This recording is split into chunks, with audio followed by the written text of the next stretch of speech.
അല്ല, പിന്നെ ഒരു കാര്യമുള്ളത്, പിള്ള ഇവിടെ താമസിക്കാൻ വന്നു എന്ന് അറിഞ്ഞ പിന്നെ ഐഷ മോക്കൊരു സന്തോഷ. എന്താ അങ്ങനെ? വാടകയ്ക്ക് താമസിക്കാൻ വരുന്നവരൊക്കെ നമ്മളെ നോക്കൂന്ന് അവളെ വിചാരം.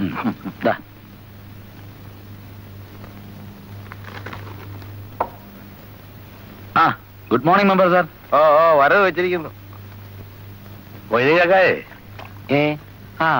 ഈ വരുന്ന 7-ാം തീയതിയാണ് നമ്മുടെ തങ്കമണി കുഞ്ഞമ്മയുടെ മോളും ബാങ്ക് മാനേജർ ഓമനക്കുട്ടനായിട്ടുള്ള കല്യാണം. കരക്കാരെ വിളിക്കാൻ എന്നെ ചോലപ്പെടുത്തിരിക്കുക. അതെയോ? മൊയ്തീൻകാക്ക അങ്ങ് വരണം. ഒരു ചായ കുടിച്ചിട്ട് പോവാ. അയ്യോ വേണ്ട, നേരമില്ല. ഒരു തവണ കണ്ട് മുഖപരിചയമുള്ള എല്ലാരെയും വിളിക്കാനാണ് എന്നോട് പറഞ്ഞിരിക്കുന്നത്. പക്ഷെ ഇയാളെ ഞാൻ വിളിക്കുന്നില്ല. ഊരും പേരും അറിയാതെ തന്നെ ആരാവുക ഒരു മംഗളകർമ്മത്തിന് വിളിക്കുന്നത്? അതെന്താ പിള്ളേ മെമ്പർ സാർ അങ്ങനെ പറഞ്ഞത്?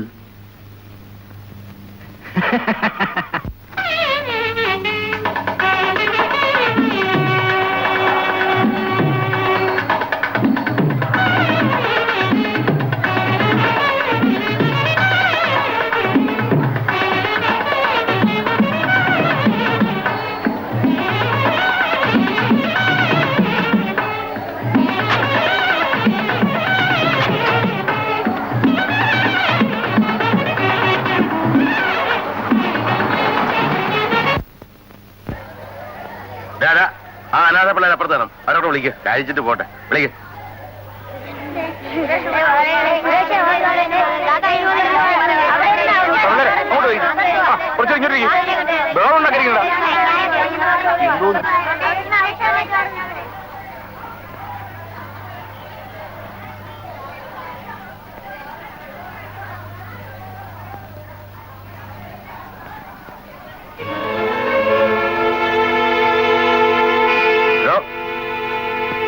തന്നെ ആരാ വിളിച്ചത്?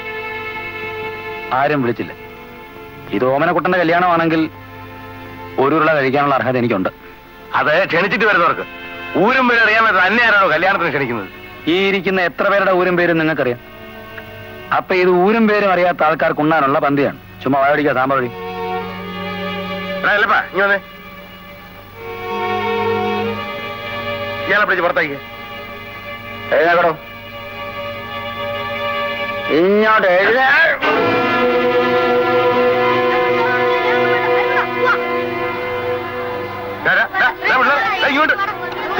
എന്തൊരു പിള്ളേർ ഇവിടെ ഇങ്ങോട്ട്.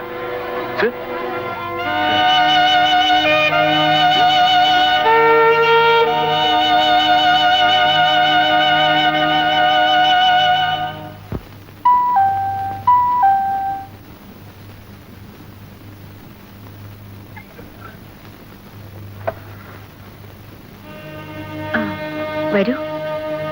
ഈ അസമയത്ത് ഉപദ്രവിക്കേണ്ടി വന്നതിൽ വിഷമമുണ്ട്. ഞാൻ നാളെ മടങ്ങിപ്പോവാണ്. അമ്മയെ വിഷമിപ്പിക്കുന്ന രീതിയിൽ ഞാൻ എന്തെങ്കിലും പെരുമാറിയിട്ടുണ്ടെങ്കിൽ അമ്മ എന്നോട് ക്ഷമിക്കണം.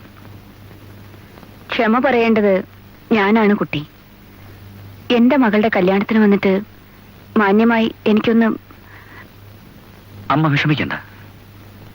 ഊട്ടിയിൽ പോയാലും ഈ ലോകം മുഴുവൻ കീഴടക്കിയാലും എനിക്ക് ഈ വീട്ടിൽ അതിനുള്ള അർഹതയുള്ളൂ. അടിച്ചു കളിക്കാരി ജാനകിയമ്മയുടെ മകന് അതിനുള്ള യോഗ്യതയില്ലേ ഉള്ളൂ.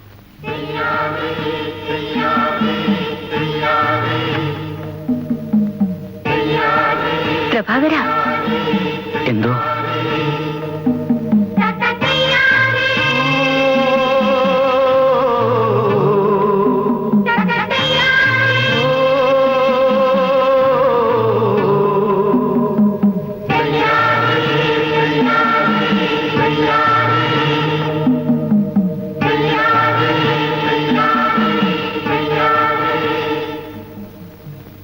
കണ്ടോ?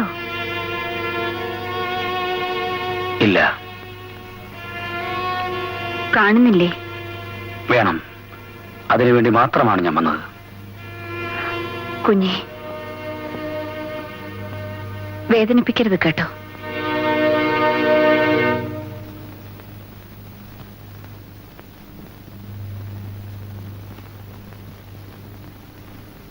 ജീവിതത്തിൽ ഒരിക്കൽ പോലും കാണണമെന്നോ ഞാൻ ആഗ്രഹിച്ചിരുന്നതല്ല. പക്ഷേ മരിക്കുന്നതിന് മുമ്പ് എന്റെ അമ്മയുടെ ആഗ്രഹമായിരുന്നു ഒരിക്കലെങ്കിലും വന്നൊന്ന് കാണണമെന്ന്. അനാഥാലയങ്ങൾക്കും സ്കൂളുകൾക്കും കൊടുത്ത വകയിൽ ഒരു 2000 രൂപ സംഭാവന അടിച്ചുതളിക്കാരി ജാനകിയമ്മയ്ക്കൊന്ന് കൊടുത്തിട്ടുണ്ട്.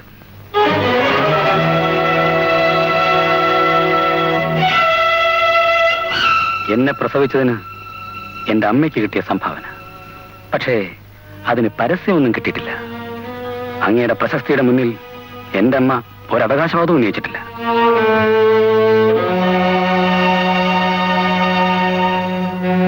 അമ്മ എന്നെ പഠിപ്പിച്ചത് അച്ഛൻ നല്ലവനാണെന്നാണ്. പക്ഷെ അച്ഛൻ എന്ന വാക്കിനോട് തന്നെ എനിക്ക് വെറുപ്പാണ്. ഒരിക്കൽ പരസ്യമായി അച്ഛാന്ന് വിളിച്ചുകൊണ്ടാണല്ലോ എന്റെ അമ്മയ്ക്ക് എന്നെയും കൊണ്ട് ഈ നാട് വിടേണ്ടി വന്നത്.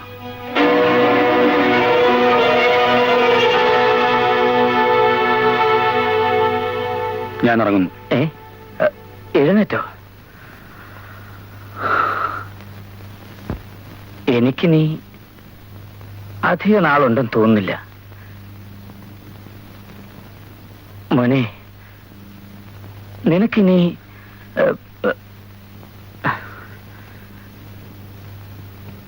അച്ഛനോടൊപ്പം കഴിഞ്ഞൂടെ?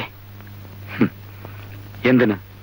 ഇനിയുള്ള കാലമെങ്കിലും ആകെയുള്ളൊരു മകന്റെ പരിചരണം അച്ഛൻ ആഗ്രഹിക്കുന്ന തെറ്റാണോ? ഒരിക്കലുമല്ല. പക്ഷെ ഇനിയുള്ള കാലം ആ മകൻ അച്ഛനൊരു ബാധ്യതയായാലോ? 40ാമത്തെ വയസ്സിലാണ് അങ്ങയുടെ കണ്ണിന്റെ കാഴ്ച നഷ്ടപ്പെട്ടതെന്ന് ഞാൻ പറഞ്ഞു കേട്ടിട്ടുണ്ട്. പക്ഷേ അടുത്ത 2 വർഷത്തിനുള്ളിൽ എന്റെയും കാഴ്ച നഷ്ടപ്പെടുമെന്നാണ് എന്നെ പരിശോധിച്ചുകൊണ്ടിരിക്കുന്ന ഡോക്ടർമാർ പറയുന്നത്. ഇതേപോലൊരു കൊട്ടാരം ഞാനും ഊട്ടിയിൽ പണിഞ്ഞിട്ടുണ്ട്. എനിക്ക് ഒറ്റയ്ക്ക് താമസിക്കാൻ. ഇതേപോലൊരു ഇരിപ്പിടം ഞാനും തയ്യാറാക്കിയിട്ടുണ്ട്. ഇനിയുള്ള കാലം എനിക്കും ഇതുപോലെ ഒറ്റയ്ക്കിരിക്കാം. അച്ഛൻ കരയരുത്. ഒരിക്കലും ഞാൻ കാരണം എന്റെ അച്ഛൻ വേദനിക്കരുതെന്ന് എന്റെ അമ്മയ്ക്ക് നിർബന്ധമുണ്ടായിരുന്നു. എന്റെ കണ്ണിൽ ഇരട്ട് കയറുന്ന ഓരോ നിമിഷവും ഞാൻ സന്തോഷിക്കുകയാണ് അച്ഛാ. എന്റെ അച്ഛൻ ആരാണെന്ന് ചോദിച്ചാൽ എനിക്ക് പറയാനുള്ള ഏക തെളിവ് അത് മാത്രമല്ലേ ഉള്ളൂ.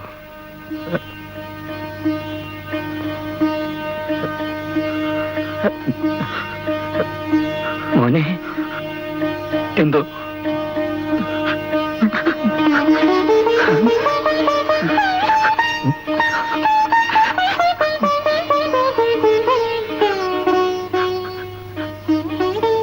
അമ്മയ്ക്ക് അച്ഛനെ വലിയ ഇഷ്ടമായിരുന്നു. ഇപ്പൊ എനിക്കും.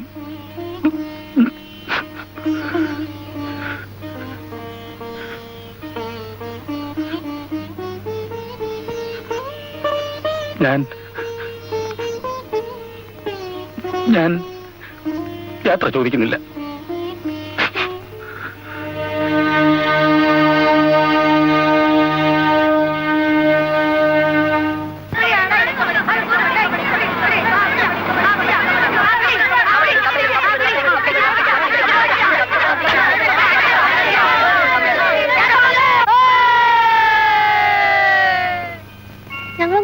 എങ്ങോട്ട്?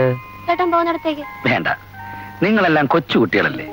നാളെ പഠിച്ച് വലിയ ആൾക്കാരായിട്ട് നിങ്ങൾ എല്ലാരും കൂടെ ചേർന്ന് അങ്ങോട്ട് വരണം. അല്ല, മക്രോണി എവിടെ?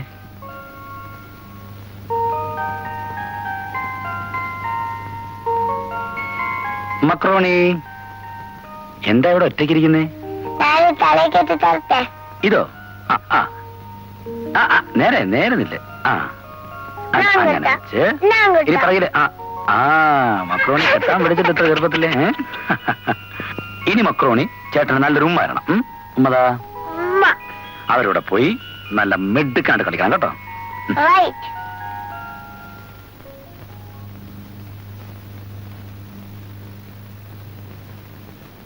അച്ചോ, ഇവിടുത്തെ കുഞ്ഞുങ്ങളുടെ നന്മ ഉദ്ദേശിച്ച് ദയവായി അച്ഛനത് വാങ്ങണം. കുഞ്ഞ്, ഇത്ര ഭീമമായൊരു തുക അല്ലച്ചോ. ഒരു ജീവിതത്തിനുള്ളിൽ എനിക്ക് ചെയ്യാവുന്ന വളരെ ചെറിയൊരു സഹായമായിട്ട് കരുതിയാൽ മതി. നിനക്ക് നന്മ വരട്ടെ കുഞ്ഞേ. പോകുന്നതിന് മുമ്പ് എന്നെ കാണാൻ വന്നതിൽ എനിക്ക് വളരെ സന്തോഷമുണ്ട്. ഞാൻ എടുക്കുന്ന സ്വാതന്ത്ര്യം തെറ്റിദ്ധരിക്കുകയില്ലെങ്കിൽ എനിക്കൊരു കാര്യം പറയാനുണ്ട്. ജീവിതം ഒറ്റയ്ക്ക് ജീവിച്ചു തീർക്കാനുള്ളതല്ല. ഇപ്പോൾ ആവശ്യമില്ലെന്ന് തോന്നുമെങ്കിലും ജീവിതത്തിന്റെ സായാഹ്ന വേളയിൽ ഏതിനും തുണയ്ക്കൊരാൾ വേണം. പ്രത്യേകിച്ച് നിനക്ക്. വേണ്ടച്ചോ, ആർക്കും ഒരു ബാധ്യതയാവാൻ പാടില്ല. ഇരുട്ടിന്റെ ആഴങ്ങളിലേക്ക് മുങ്ങിത്താഴാൻ പോകുന്ന എന്നെ. അവിടെയാണ് ഈ പ്രകാശത്തിന്റെ ആവശ്യം. ഇരുട്ടാണെന്ന് അറിഞ്ഞുകൊണ്ട് തന്നെ കടന്നു വരാൻ പ്രകാശം തയ്യാറായാലോ? അല്ലെങ്കിൽ തന്നെ ഇരുട്ടിലല്ലേ കുഞ്ഞെ വെളിച്ചത്തിന് അർത്ഥമുള്ളൂ.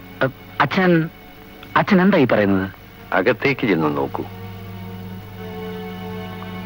അനുകൂലമായൊരു തീരുമാനമാണ് എടുക്കുന്നതെങ്കിൽ മറ്റൊരു ജീവിതം കൂടി നിനക്ക് രക്ഷിക്കാൻ കഴിയും.